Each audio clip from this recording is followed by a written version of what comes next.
Good day, my friends. I'm thrilled that you're tuning in to learn more about what you can do to reduce your risk for heart attack. This is video 172. This unit on heart attack started way back in video 160. And we've worked our way through all the stuff about the statistics, the cause, the symptoms, and the research. Now we're addressing all the things you can do to prevent a heart attack. And I've just given you 3 videos on the dietary measures you can take. And today I'll discuss the lifestyle measures you can implement to reduce your risk. Now, if you're sitting there assuming you know everything there is to know about how to prevent a heart attack, I hope you're right. But I'll bet you're wrong. So watch this video just to be sure.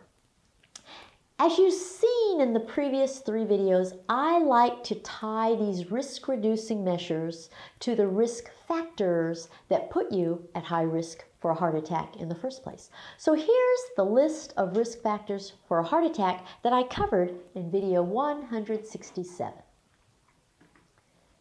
You probably have this list memorized by now, and that's good. I hope you get sick of seeing it because it's so familiar.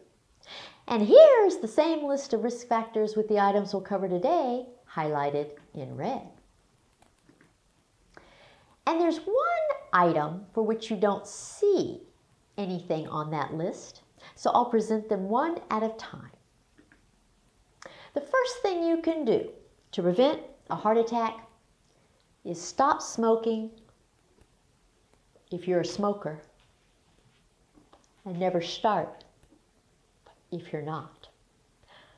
Remember when I explained in video 161 that your blood carries oxygen to your organs? Well, when you smoke, the oxygen that travels to your organs is polluted. And because it's polluted, your organs do not get the same quality of oxygen that they would get if it weren't polluted. Not only that, they don't get as much oxygen as they would get if you didn't smoke. So it affects the quantity of oxygen and the quality of oxygen. The smoke occupies some of the space that is supposed to contain oxygen. So the overall result of smoking is that your heart gets less oxygen, and the oxygen it gets is polluted. It affects quantity and quality. All told, smoking has many negative effects on your heart and even on menopause itself. To start, smoking lowers the age at which you'll become postmenopausal by approximately 2 years. And the more you smoke, the earlier you'll become postmenopausal. That alone is significant. Why? Because your risk for a heart attack begins to increase when you become postmenopausal. So the later you're postmenopause, the lower your risk for a heart attack. However, you will see that the opposite is true for some other diseases. So, how much can you benefit by discontinuing smoking?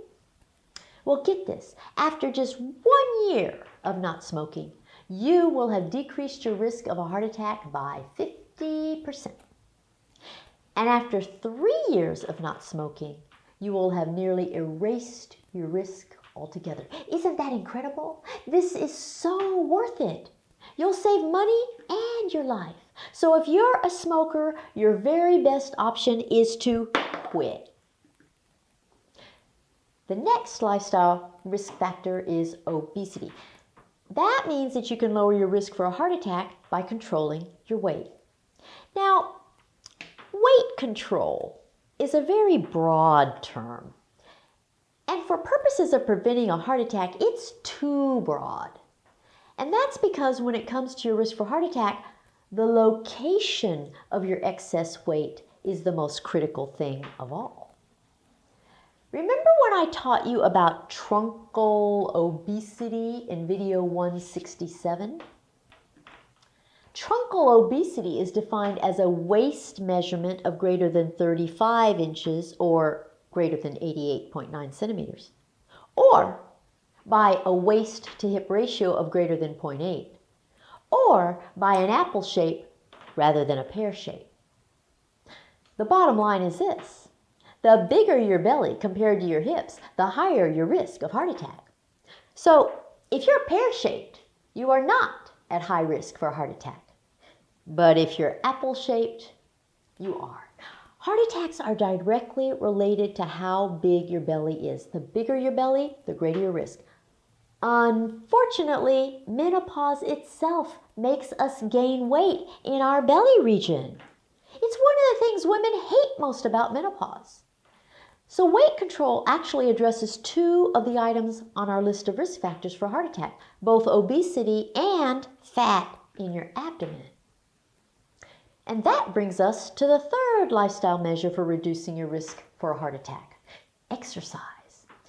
A sedentary lifestyle is a strong risk factor for a heart attack, and exercise is the antidote.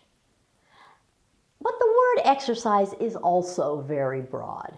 There are so many different types of exercise, and different types of exercise serve different purposes.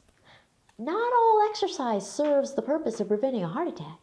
The kind of exercise that suffices for preventing a heart attack has to meet the following specific requirements. It has to be aerobic exercise, and you have to do it on a regular basis at least 3 times per week. And the exercise has to raise your heart rate to your target heart rate. And you need to maintain your target heart rate for at least 20 continuous minutes. So I'll discuss each of these. First, aerobic exercise is also called cardio exercise. And of course, cardio is an abbreviation for cardiovascular. Cardiovascular means your heart and the arteries that supply it with oxygen. Aerobic exercise is any activity that causes you to breathe more heavily and your heart to beat more quickly. The whole idea is to make your heart and lungs work. That's what decreases your risk for a heart attack. One of the reasons aerobic exercise is good is because it activates your lymph system. Your lymph system is your body's sewer. It gets rid of waste. And when you exercise in a manner that activates your lymph system, you can flush out some of the fats that can block your arteries. The next exercise requirement is that you exercise regularly. You don't have to do the same aerobic exercise all the time. In fact, it's good to engage in a variety of exercise, but you need to exercise at least 3 times each week. If you're only exercising on an occasional weekend, you are not doing what it takes to reduce your risk of heart attack. Next is something called target heart rate. Your target heart rate is how fast your heart needs to beat in order to accomplish the goal of reducing your risk for a heart attack. And your target heart rate is specific to you. It's something you have to calculate. So here's how you determine your target heart rate. You start with your age. No fibbing. Use your real age. In fact, it's to your disadvantage to use a younger age for this calculation. All this lying about your age, I just don't get it. I mean, if you're going to lie about your age, do so in a way that at least gets you a compliment. Don't shave off a few years. That makes you look older than you are. Instead, add about 20 years. That way everyone will say you look great. Now, back to our calculation. You subtract your age from 220, and the resulting number is your ideal maximum heart rate. I'm 60, so 220 minus 60 is 160. So 160 is my goal. It's my ideal maximum heart rate. But hey, depending on my fitness level, I may or may not be able to reach my goal. I have to deal with my reality. So tuck that ideal maximum heart rate away for a while. You'll work toward it. Right now, you want to figure out your actual maximal heart rate during exercise. That's what you're going to be able to do right now. And here's how you calculate that. You start exercising moderately. Just walk at a moderate pace. It shouldn't be a leisurely stroll, nor should it be fast enough to make you huff and puff.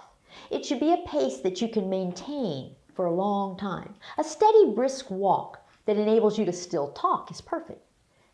After about 5 minutes, take your pulse for 1 full minute while you continue walking. Or maybe you have one of those nifty gadgets that takes your pulse for you.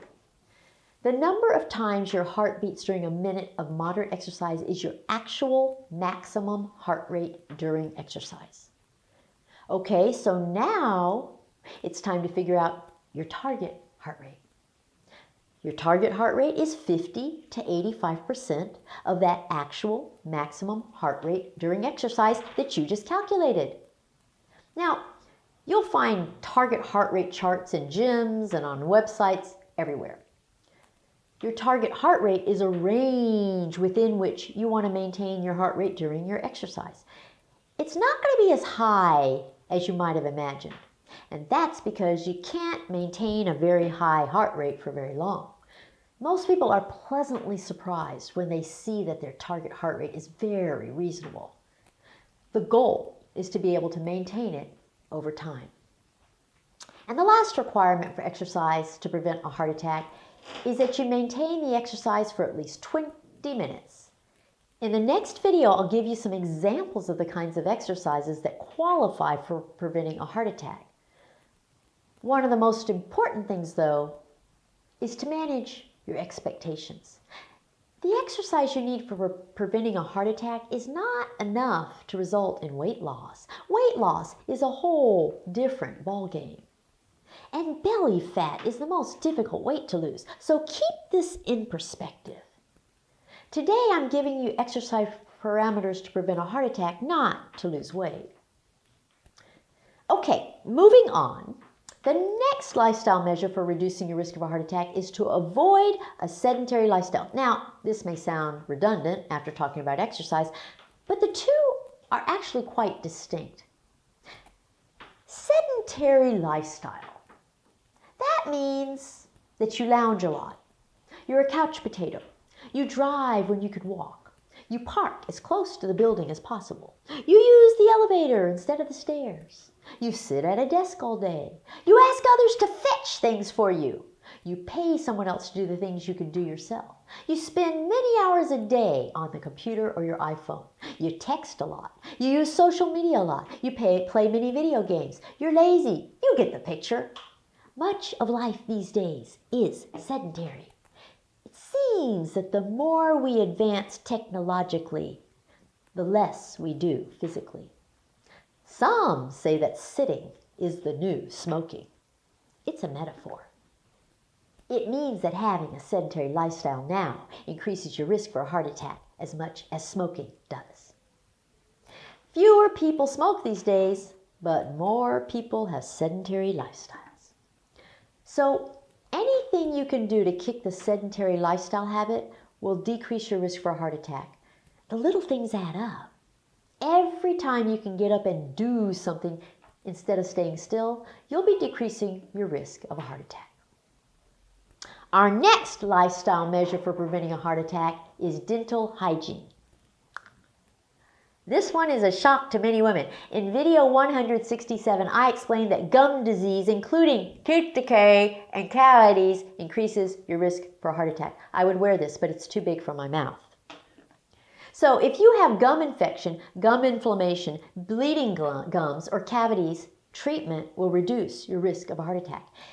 If you don't brush your teeth multiple times daily, floss once daily, or go to your dental hygienist for teeth cleaning at least twice yearly, you are at higher risk for a heart attack. If you've neglected your teeth and gums in the past, thinking it has to do with your smile and nothing more, think again. Now is the perfect time to adopt better dental hygiene habits. Okay, and now for the lifestyle measure that is not depicted on the list of risk factors. I think you might like this one. That's why I saved it for last. It has to do with alcohol. Studies show that 1 single alcoholic drink per day is good for your heart. 1 drink a day decreases your risk for a heart attack, and it does this by lowering your blood pressure and increasing your healthy HDL. So you've probably heard that a glass of red wine daily is good for you. This is the specific thing for which it has benefits, your heart. But there are caveats. The first caveat is that only 1 8-ounce drink is beneficial, not 2 or 3 or more. If you're drinking more than 1 glass of wine per day, you are erasing the benefit. In fact, more than 2 drinks per day, even when you have 2 alcohol-free days per week, actually increases your risk for a heart attack. So you have to be specific. It's only 1 8-ounce glass, or 200 milliliters per day. And the second caveat is that a daily glass of alcohol is only good for your heart. It is not good for your bones, and it is terribly detrimental for your breasts with regard to your risk for breast cancer. If you've been watching my videos, you know that I'm a stickler for accuracy. I hate it when you hear sound bites that only give you 1 single piece of information. Everything, absolutely everything, has both pros and cons. The third caveat is that wine is better for your heart than other types of alcohol, and red wine is better than white wine or rosé. And that's because the heart-healthy substance in wine is antioxidants. And these antioxidants increase your healthy HDL. Resveratrol is a specific antioxidant in red wine that lowers your lousy LDL. So if you're a wine lover, I hope I've made you happy. I like ending on a good note. So there you have it, 6 different lifestyle measures that will reduce your risk for a heart attack. Here's the whole list. Don't smoke, control your weight, do aerobic exercise, avoid being sedentary, maintain dental hygiene, and drink only 1 glass of red wine daily. Do you see how many options you have so far? We've only covered diet and lifestyle options for preventing a heart attack, and you can see that there are already many, many things you can do. After the next video, we'll cover vitamins, minerals, herbs, hormones, and non-hormonal medication options. For every single disease, there will be a smorgasbord of options in a variety of categories. If you're at risk for a certain disease, you'll want to pursue the options that will be most beneficial for you. But I'm a realist. In order to succeed, you have to be honest with yourself. You know darn well whether or not you will actually pursue various options. Don't kid yourself. If you're a couch potato, don't pretend that you're going to exercise regularly. You probably won't. My goal is to give you multiple options so that you can find the ones that work best for you. When I do consultations with women, much of our time is spent tailoring these facts to the individual. It does no good to dwell on the things that you will not do. I will never judge you, so if you need my help, don't hesitate to schedule a one-on-one consultation. Just go to menopausetailor.me and I will help you with anything. Okay, alrighty, follow me on Facebook, Twitter, and Instagram, subscribe to my channel, and next week I'll present more on the exercise to prevent a heart attack, specifically the exercise. Bye!